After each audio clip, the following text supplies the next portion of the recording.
भारत में अंग्रेजों की सफलता का प्रमुख कारण उनकी सैन्य श्रेष्ठता थी। कथन और कारण बताना है कौन सही होगा। तो देखिए इसका आंसर है ए और दोनों सही है, लेकिन आर ए की सही व्याख्या नहीं है, दोनों इंडिपेंडेंट लैंग्वेज आंसर है। ओके, अंग्रेजी की सफलता का प्रमुख कारण उनकी सैन्य की श्रेष्ठता थी। जी हाँ, सैन्य कुशलता क्या थी, बढ़िया थी अंग्रेजों का, पहला रीजन। दूसरा, अंग्रेजों ने भारतीय शक्तियों की आपसी प्रतिद्वंद्विता का लाभ उठाया। जी हाँ, भारतीय शक्तियों की आपसी जो प्रतिद्वंद्विता थी उसका क्या किया, लाभ उठाया। बिल्कुल हाँ, इसीलिए सैन्य की श्रेष्ठता नहीं हुआ। दोनों इंडिपेंडेंट, दोनों ही सही है लेकिन दोनों इंडिपेंडेंट है। पानीपत की तीसरी लड़ाई में मराठा तोपखाने का अधिकारी कौन था? पानीपत की तीसरी लड़ाई में तोपखाना का मालिक कौन था? तो इब्राहिम खान गारदी था। ओके, पानीपत की लड़ाई में मराठा तोपखाने का अधिकारी कौन था? इब्राहिम खान गारदी। ठीक है, कौन था? इब्राहिम खान गारदी था।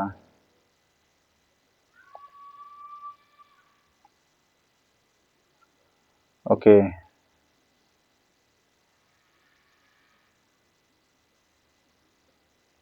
पानीपत की तीसरी लड़ाई में कौन था? इब्राहिम खान गारदी था। ओके, विजयनगर साम्राज्य और दक्कन सल्तनत के बीच तालीकोटा का युद्ध किस वर्ष हुआ था? 1565 में हुआ था। ओके, 1565 में दक्कन सल्तनत और विजयनगर साम्राज्य के बीच में हुआ था। वह मुगल सम्राट जिसने अंग्रेजों को बंगाल में शुल्क मुक्त व्यापार की सुविधा प्रदान की थी। किसने शुल्क मुक्त व्यापार करने की किया था? तो फारकुसियर ने कर दिया था। ओके, किसने कर दिया था? फारकुसियर ने किया था। बंगाल में शुल्क मुक्त व्यापार। ओके, बिना शुल्क का व्यापार कर सकते हैं, तो फारकुसियर ने किया था। ओके,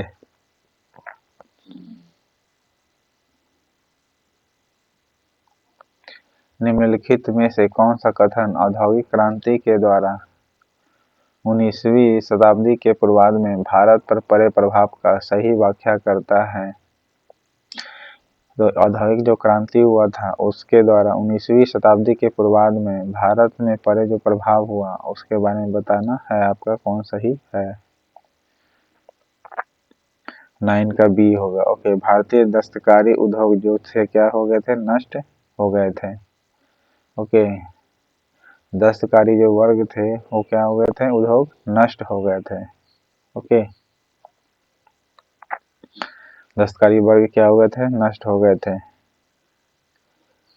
19वीं शताब्दी के औद्योगिक क्रांति में के पूर्वार्ध में भारत पर पड़े प्रभाव का सही व्याख्या करना है। रैयतवाड़ी व्यवस्था के संदर्भ में निम्नलिखित में से विकल्प गलत कौन है ये बताना है। पहला वाला गलत है। ओके, 1820 में रैयतवाड़ी व्यवस्था को मद्रास में लागू की गई थी। जी हाँ, 1820 में रैयतवाड़ी व्यवस्था कहाँ यूज की गई थी? मद्रास में। ओके, मद्रास में रैयतवाड़ी व्यवस्था यूज किया गया था। फिर रैयतवाड़ी व्यवस्था का जन्मदाता थॉमस मुनरो है, कैप्टन अलेक्जेंडर रीड है। ओके, मुनरो और रीड इसको शॉर्टकट में बोला जाता है। ओके, रैयतवाड़ी में मुनरो और रीड है को माना जाता है भले रैयतवाड़ी व्यवस्था का। थॉमस मुनरो और रीड है, अलेक्जेंडर रीड। 1792 में रैयतवाड़ी व्यवस्था बारामहल जिले में पहली बार कैप्टन रीड द्वारा लागू की गई थी। जी हाँ, 1792 में रैयतवाड़ी व्यवस्था जो कहाँ यूज किया गया था? बारामहल जिले में।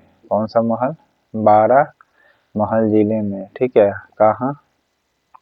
तो बारामहल में। तो 92 में 2 देख रहे हैं ना, 92 में 2 देख रहे हैं आप, और 92 में भी 2 होता है। ठीक है, तो 12 से महल जिला याद रखिएगा। रैयतवाड़ी व्यवस्था ये पहली बार कैप्टन रीड ने लागू किया था। ओके, जी हाँ, कैप्टन रीड मुनरो इसका जन्मदाता है रैयतवाड़ी व्यवस्था का। ओके, किसने बंगाल में महालवाड़ी बंदोबस्त प्रणाली की शुरुआत की थी? तो महालवाड़ी शुरुआत किया था हॉल्ट मैकेंजी ने। ओके, बंगाल में किसने चालू किया था? हॉल्ट मैकेंजी ने चालू किया था। ओके, और रैयतवाड़ी व्यवस्था जो है भू राजस्व की रैयतवाड़ी प्रणाली के तहत स्वामित्व का अधिकार किसानों को सौंप दिए गए थे। हाँ बिल्कुल, और ब्रिटिश सरकार उनसे सीधे कर वसूल करती थी। जी हाँ, रैयतवाड़ी व्यवस्था में। ओके, हॉल्ट मैकेंजी ने बंगाल में महालवाड़ी बंदोबस्त लागू किया। ओके,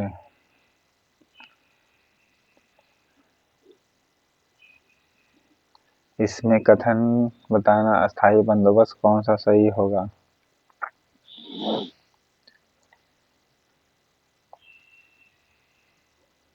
अस्थायी बंदोबस्त ने कंपनी की आर्थिक शक्तियों का मजबूत किया। जी हाँ, ये और दोनों सही है। और एक ही सही व्याख्या करता है। बिल्कुल हाँ, अस्थायी बंदोबस्त ने कंपनी की जो आर्थिक शक्ति थी उसको क्या किया? मजबूत किया। ओके, आर्थिक शक्ति जो थी उसको क्या किया? मजबूत किया, पहला। दूसरा ये कारण इसमें कंपनी को भू राजस्व की निश्चित और अस्थायी आय प्राप्त हुई थी। जी हाँ, निश्चित और अस्थायी आय प्राप्त हुआ था। ध्यान रखिएगा, अगर निश्चित और अस्थायी जो आय अगर रेगुलर प्राप्त होगा तो आपका आर्थिक शक्ति मजबूत होगा। जी हाँ, इसी कारण से वो मजबूत हुआ था। दोनों सही है। ओके, कारण भी सही है। ओके, इसी कारण से मजबूत हुआ था। निश्चित आय अस्थायी आय प्राप्त होगा तो आर्थिक शक्ति मजबूत होती जाएगा कंपनी का। किसमें? अस्थायी बंदोबस्त में। ओके, बोडियार वंश का अंतिम राजा जिसे हैदर अली ने हराया था वह निम्नलिखित में से कौन था? तो कृष्णराज बोडियार द्वितीय। ओके, कृष्णराज द्वितीय को सहयोग किया था ना, आपको बताए थे हम। ओके, तो बोडियार वंश का राजा था, हैदर अली ने उसे हरा दिया था, कृष्णराज बोडियार द्वितीय को। ओके, निम्नलिखित में से किस मराठा ने महादजी सिंधिया और फडणवीस की कठोरता से दुखी होकर आत्महत्या कर लिया था? किसने कर लिया था? माधव नारायण राव ने किया था। ओके, माधव नारायण राव ने किया था। महादजी सिंधिया और फडणवीस की कठोरता से दुखी होकर आत्महत्या कर लिया था, तो महादजी सिंधिया ने किया था। ओके, सॉरी, महादजी सिंधिया का माधव नारायण राव ने आत्महत्या कर लिया था, महादजी सिंधिया और फडणवीस की कठोरता से दुखी होकर। ओके, फडणवीस देख रहे हैं ना, अभी महाराष्ट्र के मुख्यमंत्री हैं। ठीक है, ऐसे याद कर सकते हैं इन दोनों की कठोरता। महादजी सिंधिया और फडणवीस की कठोरता के कारण आत्महत्या कर लिया था किसने? तो महादजी सिंधिया नहीं बल्कि माधव नारायण राव ने किया था। ठीक है, तो महादजी याद रखिएगा, माधव से महादजी याद रखिएगा। ठीक है, तो कंफ्यूजन नहीं होगा केवल। बाकी माधव नारायण राव भी है। ओके, माधव राव भी है लेकिन माधव नारायण राव याद रखिएगा, तीसरा वाला। ओके, निम्नलिखित में से कौन सा क्रम भारत में भी यूरोपीय व्यापारिक कंपनियों के आगमन के लिए सही है? तो सबसे पहले पुर्तगाली आए थे। ठीक है, फिर उसके बाद डच आए, फिर अंग्रेज आया था। ओके, अंग्रेज आया था और डच को किसने हराया था? मार्तन वर्मा ने एक युद्ध में हराया था। ओके, कब हराया था कमेंट बॉक्स में बताइएगा। अंग्रेज के बाद डेनिश आया, फिर फ्रांसिस आया। ओके, भारत में यूरोपीय व्यापारिक कंपनियों के आगमन के लिए सही क्रम सबसे लास्ट में फ्रांसीसी, पहले पुर्तगाली, फिर डच। ओके, निम्नलिखित में से कौन सा भारतीय राज्य अंग्रेजों के साथ सहायक संधि पर हस्ताक्षर करने वाला पहला राज्य था? तो पहला राज्य कौन था? हैदराबाद। ओके, कौन था हैदराबाद सहायक संधि पर? हाँ जी हाँ, बिल्कुल किया था। ओके,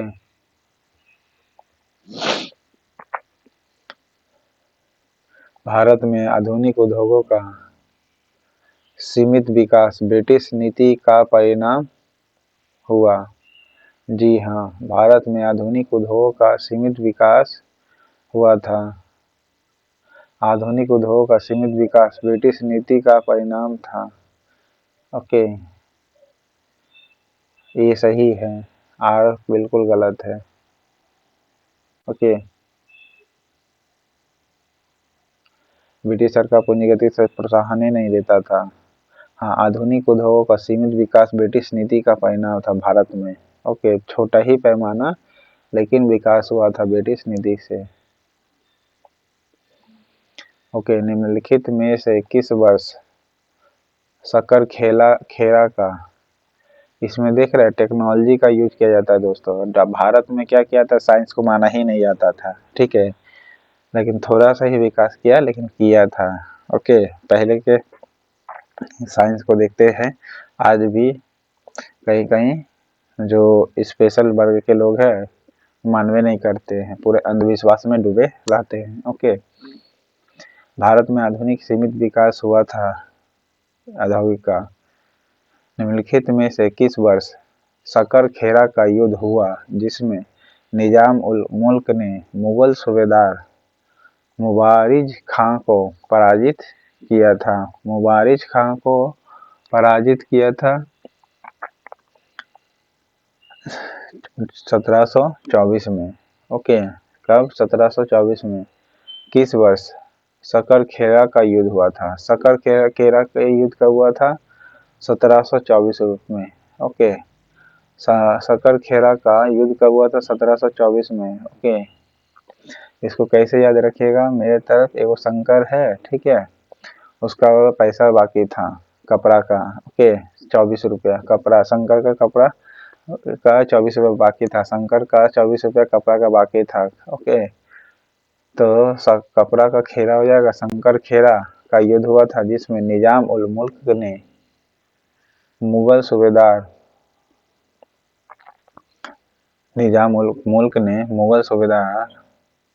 मुबारिज खां को पराजित किया था। कब? 1724 में। और निजाम उल मुल्क के पराजित किसे मिला था? सादत खां को मिला था, दिल्ली वाला का बताए थे। ओके, लेकिन निजाम उल मुल्क ने मुगल सूबेदार को हरा दिया था। ओके, कौन था सूबेदार? मुबारिज ओके खां, 1724 में हरा दिया शक्कर खेला का युद्ध में। नेक्स्ट है, निम्नलिखित में से किस सिख गुरु ने फारसी में जफरनामा ग्रंथ लिखा था? गुरु गोविंद सिंह जी ने लिखा था। ओके, जफरनामा।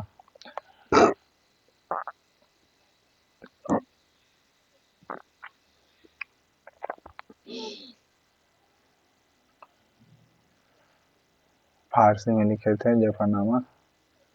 परवर्ती काल वर्ष में यानी 1945 की जमींदारी व्यवस्था की जांच करने के उद्देश्य के लिए निम्नलिखित में से किस कमीशन की रिपोर्ट में कहा गया था कि इस व्यवस्था में अनेक खामियां हैं, अर्थात इस रिपोर्ट में अस्थायी बंदोबस्त की आलोचना की गई थी?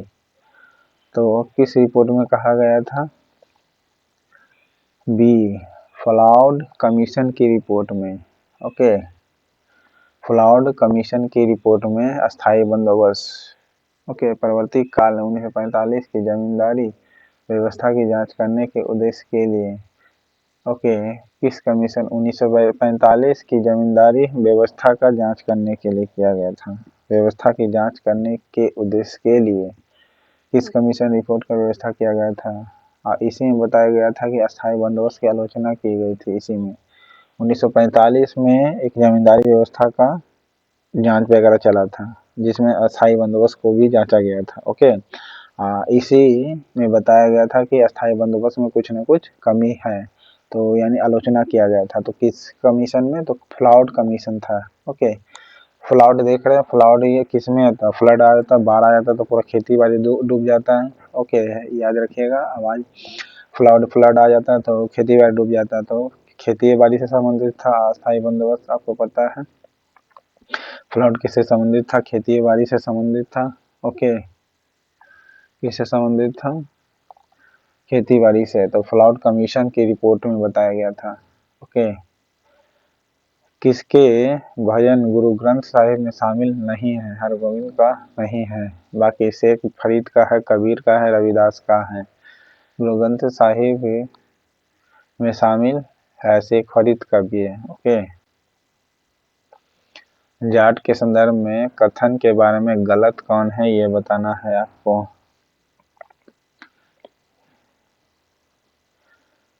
देखिए, पानीपत के तृतीय युद्ध में सूरजमल ने मैराथन का क्या किया था? पानीपत के तृतीय युद्ध में सूरजमल ने मैराथन का साथ दिया था। ओके, किसको साथ दिया था? मैराथन का साथ दिया था।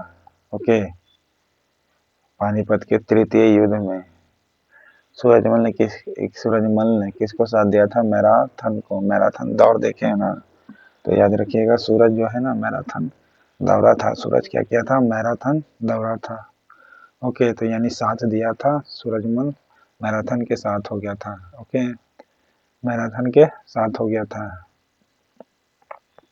फिर है भरतपुर के जाट राज्य की स्थापना चूड़ामन ने किया था। जी हाँ, चूड़ामन ने किया था भरतपुर के जाट राज्य का।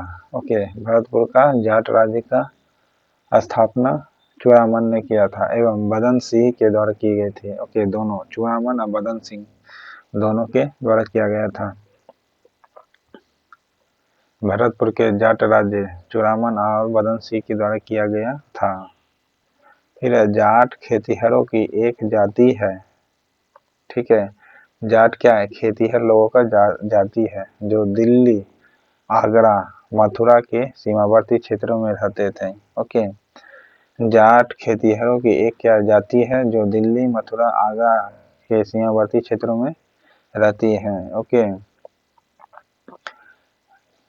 क्या करती है कि जाट लोग खेती करती है। ओके, याद रखिएगा, आगरा मथुरा के सीमावर्ती क्षेत्र में क्या करती है? खेती करती है। देख रहे हैं ना कि खेती घर का एक जाति है। ठीक है, तो उस समय जाति भी था खेतीहर का। ऐसे कि क्या कहा जाता है, 4 वर्ग में बांटा गया, लेकिन ऐसा नहीं था। आप जब मेगास्थनीज का बुक पढ़िएगा तो 7 जाति में बांटा गया था, जिसमें एक खेतीहर का भी जाति होता है। ठीक है, रुहेलखंड के संदर्भ में निम्नलिखित में से कौन सा गलत है, ये बताना है। ये पहला वाला गलत है। रुहेलखंड की पहली राजधानी आंवला, जिसे बरेली कहते में था। ओके, रुहेलखंड की पहली राजधानी कौन था? बरेली, यानी आंवला जिसे कहा जाता है। ओके, रुहेल रुहेलखंड की पहली राजधानी कौन था? आंवला था। ओके, रुहेलखंड की पहली राजधानी आंवला था। आंवला खाते हैं ना, ये आंवला किसका राजधानी था? रुहेलखंड में। ओके, रुहेलखंड का। दूसरा है, यह हिमालय की तराई में गंगा तट से कुमाऊं की पहाड़ियों तक फैला हुआ था। जी हाँ, रुहेलखंड गंगा तट से कुमाऊं तक फैला हुआ था। गंगा का तट देख लीजिएगा, फिर कुमाऊं तक के चल जाइए, पहाड़ी तक फैला हुआ था। और ये है अत्यंत उपजाऊ वाला क्षेत्र था। जी हाँ, अत्यंत उपजाऊ वाला क्षेत्र था। ठीक है, फिर है रूहलों का अवध, दिल्ली और जाटों से लगातार संघर्ष होता रहा था। ओके, जी हाँ, अवध से भी चला था, दिल्ली से भी चला था, जाटों से भी चला था। रूहलों का लड़ाई झगड़ा होते रहता था। किसके साथ? अवध के साथ, दिल्ली वाला के साथ और जाटों के साथ होते रहता था युद्ध। ओके, रूहलों का।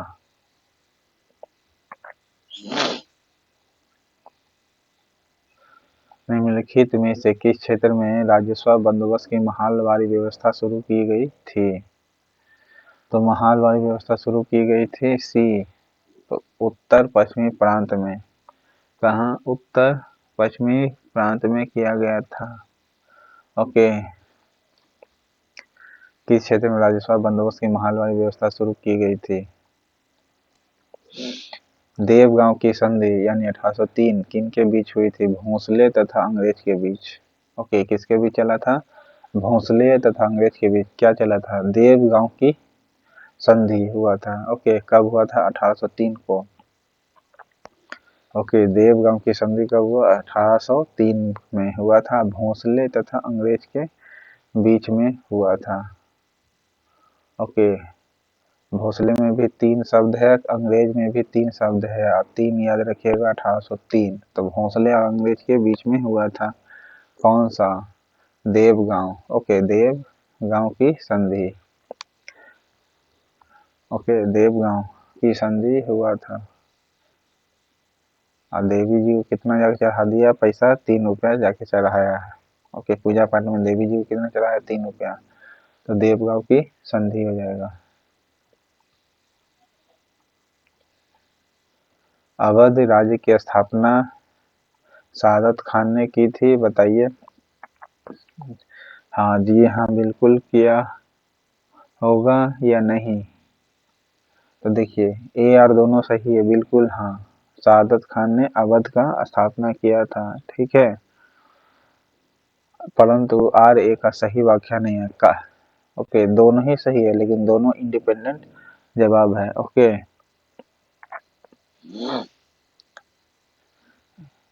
ए आर दोनों सही है लेकिन आर ए का सही व्याख्या नहीं करता है। ओके, अवध राज्य की स्थापना सादत खान ने की थी। कारण क्यों? सादत खान ने राजस्व संग्रह की नई प्रणाली लागू कर अवध को आर्थिक रूप से मजबूत किया था। जी हाँ, अवध को क्या किया था? आर्थिक रूप से मजबूत किया था। नया संग्रह प्रणाली यूज चालू किया था। जी हाँ, लेकिन इसी कारण से नहीं किया था कि स्थापना करना है, नहीं, स्थापना करने के कारण नहीं किया गया था। मैंने आर्थिक रूप से मजबूत करने के लिए नहीं किया गया था, वो खाली मात्र स्थापना करना उद्देश्य था। और सादत खान ने राजस्व संग्रह की नई प्रणाली लागू की थी, ठीक है। 1761 ईस्वी में मैसूर का शासक कौन था? तो हैदर अली था, ठीक है। मैसूर का शासक कौन था? हैदर अली था। मुर्शिद कुली का तो बंगाल का था। निजाम उल मुल्क किसी का है? शहादत खान को, ठीक है, और जिसने अवध का स्थापना किया था, ठीक है। और अवध से प्रायः युद्ध होता था। अवध जाट के बीच में संघर्ष चलता रहता था। अवध हो गया, जाट हो गया और दिल्ली हो गया। किसका चलता था संघर्ष? तो 2 रूहलों का चलता था। ओके, रूहला जो था ना, वो बरेली राजधानी थी पहला, जिसे आंवला पहला पुराना नाम था बरेली का। ओके, निम्नलिखित में बताना, जाटों का अफलातून किसे कहा जाता है? सूरजमल को कहा जाता है या फिर चूड़ामन को कहा जाता है? सूरजमल को कहा जाता है, ठीक है। किसको कहा जाता है? सूरजमल को कहा जाता है। डेनमार्क ने भारत में श्रीरामपुर में अपनी बस्ती स्थापित की। तो डेनमार्क ने भारत में श्रीरामपुर में अपनी बस्ती स्थापित की थी। क्यों किया था? क्योंकि डेनमार्क ईस्ट इंडिया कंपनी की स्थापना 1616 ईस्वी में हुई थी, इसीलिए किया था। ओके, डेनमार्क ने भारत में श्रीरामपुर में, श्री राम नहीं, श्रीरामपुर। ओके, श्री राम से राम, मेरी रामपुर याद रखिए, राम जी। ओके, राम याद करिएगा, श्री राम से राम जी से है ना, श्री राम याद करिएगा। और डेनमार्क ने अपनी बस्ती स्थापित किया था, ठीक है। और डेनमार्क ईस्ट इंडिया कंपनी जो थी ये 1616 में स्थापित हुआ था। कब? 1616 में। डेनमार्क कंपनी भारत में 1616 में स्थापित किया गया। ओके। जमींदारों को किस भू राजस्व प्रणाली के तहत सरकार को एक निश्चित राशि के भुगतान के अधीन अपनी संपत्ति हस्तांतरित करने का अधिकार दिया गया? तो किसमें किया गया था? ये अस्थायी बंदोबस्त में। ओके, किसमें किया गया था? अस्थायी बंदोबस्त में किया गया था। क्या किया गया था? जमींदारों को भू राजस्व प्रणाली के तहत सरकार को एक निश्चित राशि दी जाती थी। जी हाँ, बिल्कुल।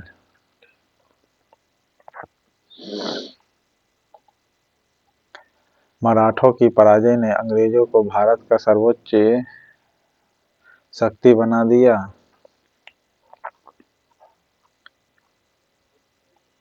जी हाँ, मराठों की पराजय ने अंग्रेजों को क्या कर दिया था? भारत का सर्वोच्च शक्ति बना दिया था। जी हाँ, मराठा ही उस समय सबसे मजबूत था। मराठा को हरा दिया अंग्रेज तो समझिए कि सर्वोच्च शक्तिशाली ही कहलाएगा। ठीक है। कारण तीसरे आंग्ल मराठा युद्ध के बाद मराठा संघ पूरी तरह से समाप्त हो गया था। जी हाँ, तीसरे आंग्ल मराठा युद्ध में पूरी तरीके से खत्म हो गया था। ठीक है, इसलिए अंग्रेज भारत का सर्वोच्च शक्ति बना। ठीक है, अंग्रेज सर्वोच्च शक्ति बना। वर्ष 1707 में औरंगजेब की मृत्यु के बाद निम्न में से किसके द्वारा शिवाजी के पौत्र, यानी पौत्र माने पोता होता है दोस्तों। ओके, तो शिवाजी के पौत्र की को मुगलों की कैद से आजाद कर दिया गया था? तो औरंगजेब की मृत्यु के बाद निम्न में से किसके द्वारा? तो किसने किया था?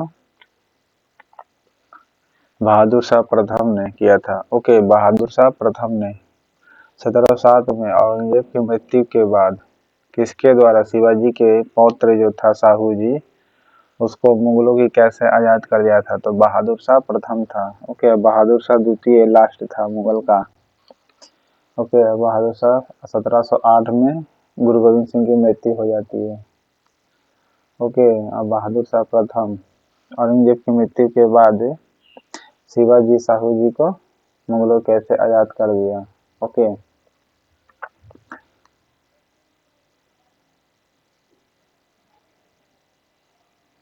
भारत में नागरिक सेवा का जनक किसे माना जाता है? नागरिक सेवा का जनक किसे माना जाता है? तो डलहौजी को माना जाता है या कॉर्नवालिस को? कॉर्नवालिस को माना जाता है। ओके, किसको माना जाता है? कॉर्नवालिस को माना जाता है। ओके,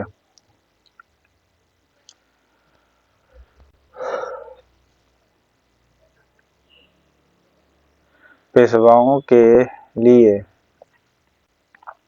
के लिए निम्न में से कौन सा कथन सही है, ये बताना है आपका। बालाजी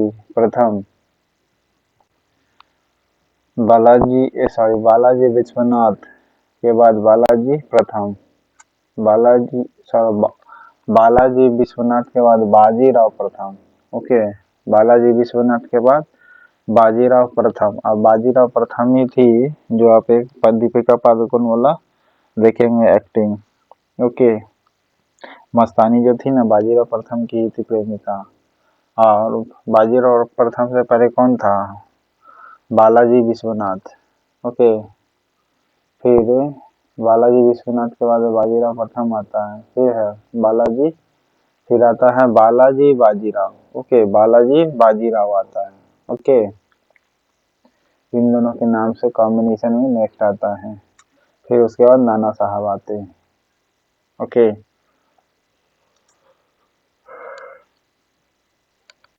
निम्न में से बताना है कि किस राज्य ने सबसे अंत में सहायक संधि स्वीकार की थी?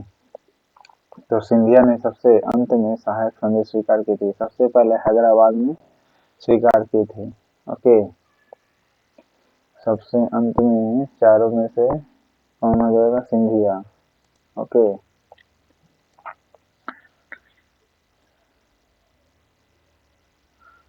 बंगाल के किस नवाब के शासनकाल के दौरान बंगाल के किस नवाब के शासनकाल के दौरान बंगाल को भारत का स्वर्ग कहा जाने लगा था? बंगाल के किस नवाब के शासनकाल के दौरान कौन आ गया था? तो अलीवर्दी खां या सिराजुद्दौला आ गया था? तब बताइए। तो सिराजुद्दौला नहीं बल्कि अलीवर्दी खां आ गया था ना, तब बंगाल को भारत का स्वर्ग कहा जाने लगा था। ओके, क्या कहने जाने लगा था? बंगाल का स्वर्ग। अलीवर्दी खां, सॉरी,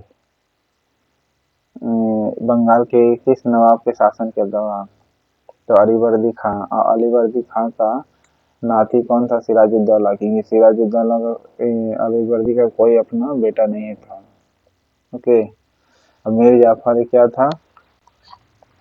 घायल, इसे क्या कहा जाता है? धोखा दे दिया था ना सिराजुद्दौला को मीर जाफर ने।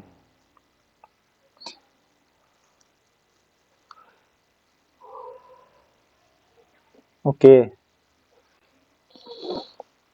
आदि ग्रंथ निम्नलिखित में से किस सिख गुरु के द्वारा संकलित किया गया था?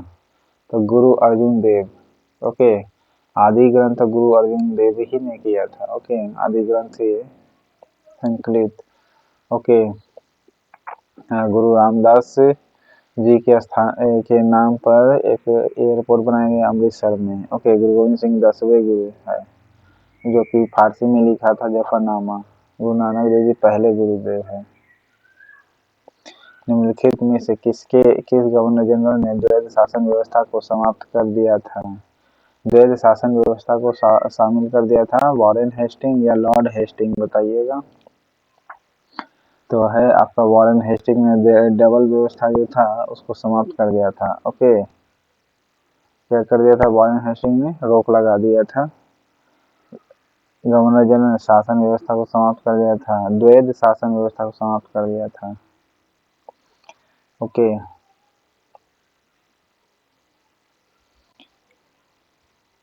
द्वैध शासन व्यवस्था को समाप्त किसने किया था? तो वॉरेन हेस्टिंग ने किया था। ओके, लॉर्ड हेस्टिंग को 23 दिसंबर 1912 को बम चला के मार दिया था। लॉर्ड हेस्टिंग को किसने? रासबिहारी बोस ने। ओके,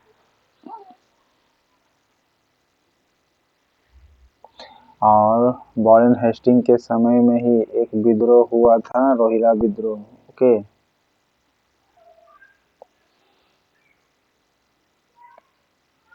रोहिला का जो राजधानी था कौन था? आंवला, जो आंवला के नाम से, जो अब किस नया नाम है बताइए कमेंट बॉक्स में। राजा राम की विधवा ने अपने अल्पवयस्क पुत्र शिवाजी द्वितीय की सत्ता पर दावेदारी को सुनिश्चित करने हेतु शाहजी की दावेदारी का विरोध किया था। शाहजी का ने साहू जी का दावेदारी का विरोध किया था, तो कौन थी? ताराबाई ने किया था। ओके, राजा राम की किस विधवा ने, राजा राम की पत्नी थी, ठीक है, कौन? ताराबाई। फिर अपने अल्पवयस्क पुत्र था छोटा सा, ठीक है, शिवाजी द्वितीय। कौन था? शिवाजी द्वितीय था। शिवाजी द्वितीय की सत्ता पर दावेदारी सुनिश्चित करने हेतु साहू जी का दावेदारी का विरोध किया था, तो ताराबाई ने किया था। ओके,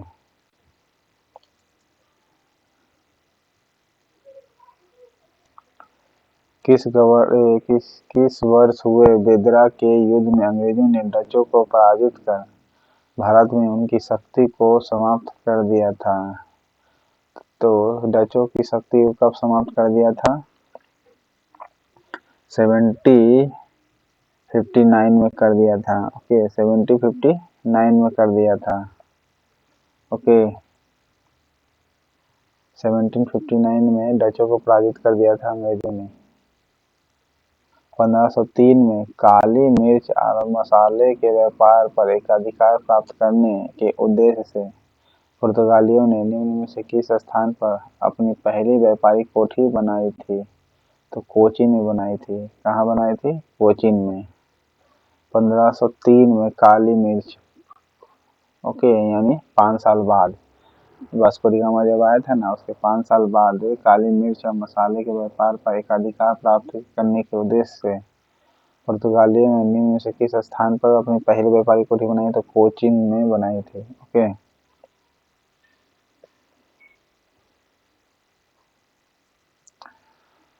1498 में वास्को डी गामा कालीकट के किस हिंदू शासक के शासन काल में पहुंचा था? तो जमोरिन के शासन काल में पहुंचा था। ओके, और अब्दुल मजीद लाया था। ओके, जमोरिन के शासन काल में आ गया था। और है भारत के पुर्तगाली राज्य के पहले गवर्नर और वायसराय के रूप में किसे नियुक्त किया गया था? फ्रांसिस्को डी अल्मेड़ा को किया गया था। ओके, भारत के पुर्तगाली राज्य के पहले गवर्नर और वायसराय के रूप में किसे नियुक्त किया गया था?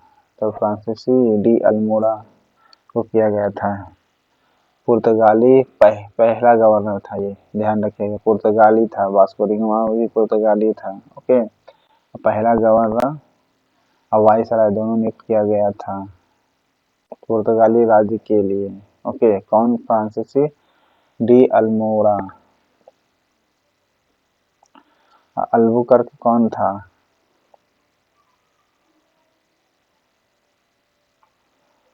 ब्रिटिश भूमि राजस्व व्यवस्था ने किसानों को कर्जदार बना दिया था। जी हाँ, कर दिए, कर्जदार तो जरूर बनाया होगा। ठीक है, भूमि राजस्व की दर स्थिर और किसानों की भुगतान क्षमता के अनुरूप थी। नहीं, ऐसा नहीं है, ये सही है। भूमि राजस्व ने किसानों को कर्जदार बना दिया था कि ब्रिटिश व्यवस्था ने। किन यूरोपियों ने भारत में सर्वप्रथम सामुद्रिक व्यापारिक केंद्र स्थापित किया था? भारत में सबसे पहले किसने स्थापित किया था? पुर्तगालियों ने स्थापित किया था। ओके, पुर्तगालियों ने सबसे पहले व्यापारिक केंद्र स्थापित किया था 1503 में। ओके, 5 साल बाद आते के साथ अपना कौन था? अल्बुकर्क नहीं, बल्कि फ्रांसिस डी अल्मोड़ा। ये पहले अल्मेड़ा जिसे कहते हैं, ये क्या था? पहला वायसराय था पुर्तगाल का। ओके,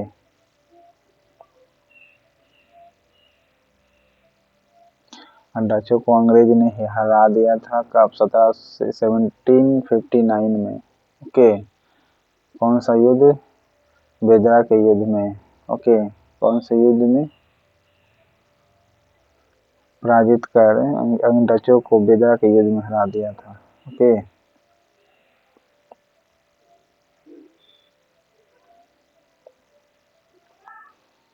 निम्न में से कौन सी संधि तृतीय अंग्रेज मराठा युद्ध से संबंधित है? तृतीय अंग्रेज संधि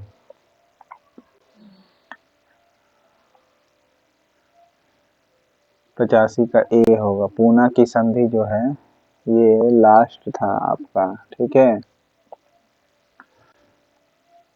निम्न में से कौन सी संधि तृतीय अंग्रेज मराठा युद्ध से संबंधित था? तो पूना की संधि लास्ट थी। ओके, पूना की संधि, पूना का मतलब पूरा कर दो भाई। चलो, ओके, अब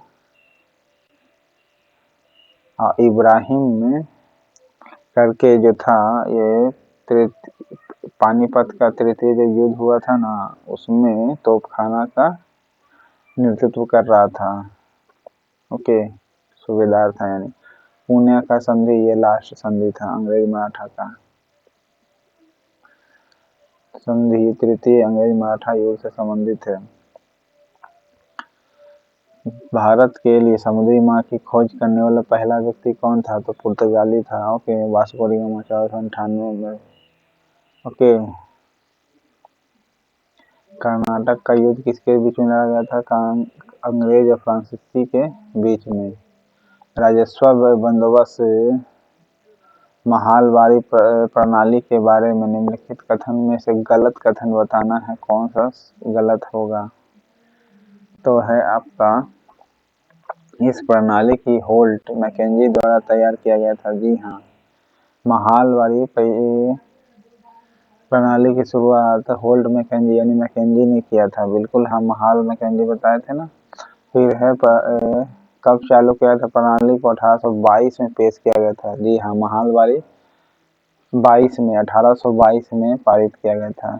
ओके, रैयतवाड़ी 20 में। ओके, 1820 में, जबकि महालवाड़ी 22 में पेश किया गया था। ओके, फिर है प्रणाली के अंतर्गत भू राजस्व को समय समय पर संशोधित किया जाता था। जी हाँ, महालवाड़ी में समय समय पर क्या किया जाता था? जो राजस्व था ना, भू राजस्व, उसको संशोधित किया जाता था। मतलब जैसा व्यवस्था रहता था वैसा किया जाता था। कहने का मतलब अकाल पड़ता था तो उस समय छूट या पानी कुछ भी हो, नुकसान हुआ तो किसान के हित में मतलब व्यवस्था बढ़िया था, कह सकते हैं। निम्न में से किसने सर्वप्रथम सहायक संधि प्रणाली का प्रयोग करते हुए भारतीय नरेश को सहायता देने और बदले में उनसे धन लेने की शुरुआत की थी? तो कौन था? सी होगा, ठीक है। फ्रांसीसी गवर्नर डुप्ले जो होगा, इसने बोला था, क्या बोला था कि सहायक संधि प्रणाली का प्रयोग किया सर्वप्रथम। ओके, ये भी पूछ सकता है कि सहायक संधि का सबसे पहले शुरुआत किसने किया था? तो बोलिएगा डुप्ले। ओके, फ्रांसीसी की गवर्नर था ये। सहायक संधि वाला जो प्रोसेस है ये किसके समय में आया था? तो डुप्ले के समय में आया था, ठीक है। और ये फ्रांसीसी था। ओके, का प्रयोग करते हुए भारतीय नरेश की सहायता, यानी एक तरह से कई अग्रीमेंट प्रोसेस कौन लाया था? यही लाया था, फ्रांसीसी लोगों ने लाया था।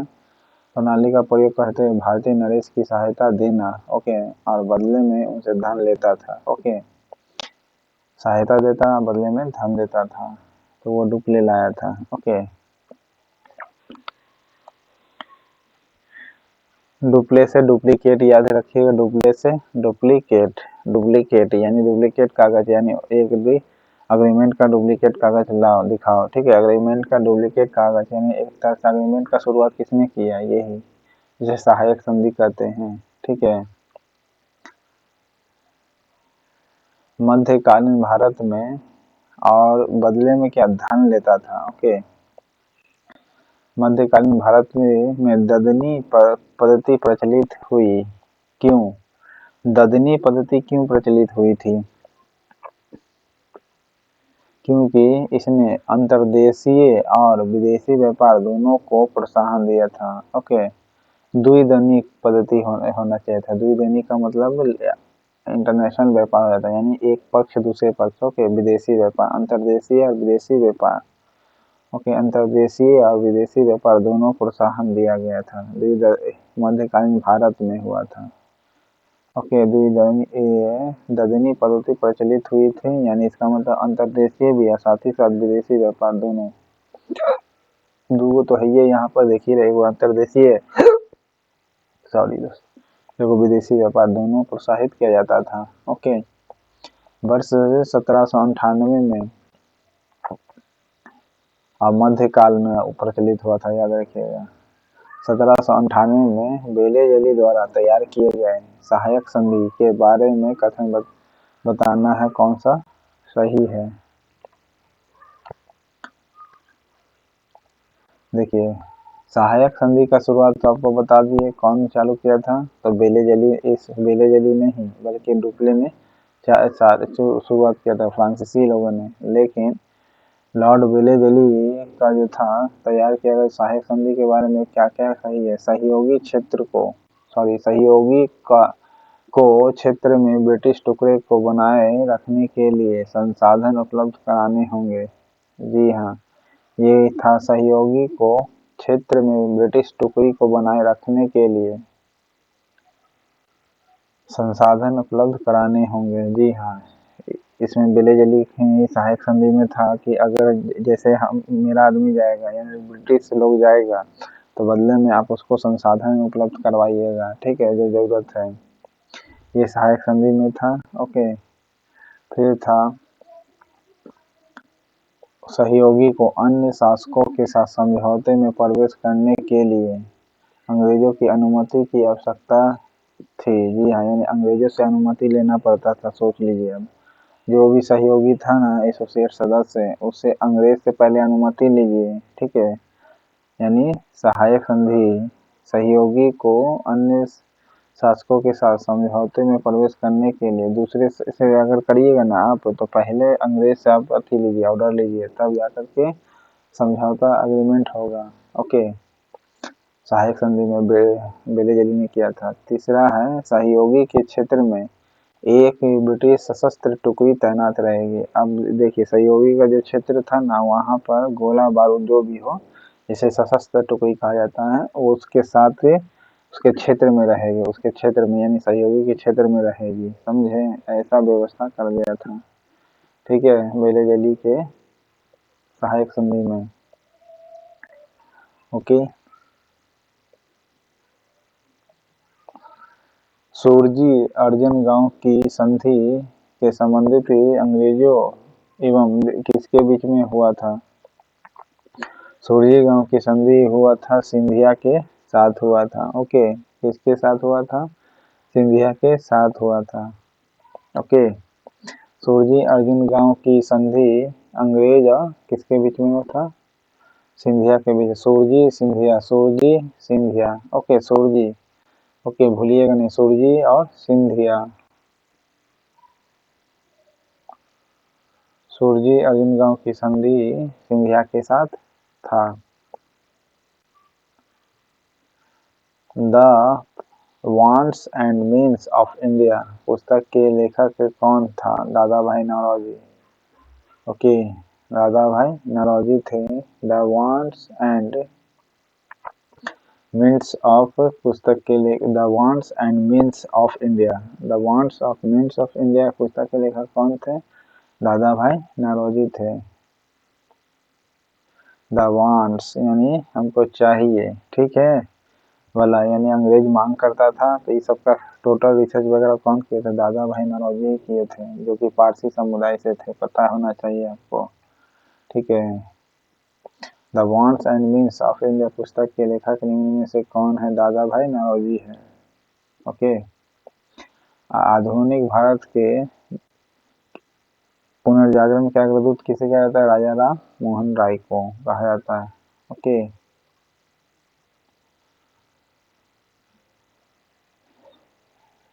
तो इस प्रकार आपका पार्ट 1 था दोस्तों। चैनल पसंद आए तो लाइक करिएगा, सब्सक्राइब करिएगा। Thank you.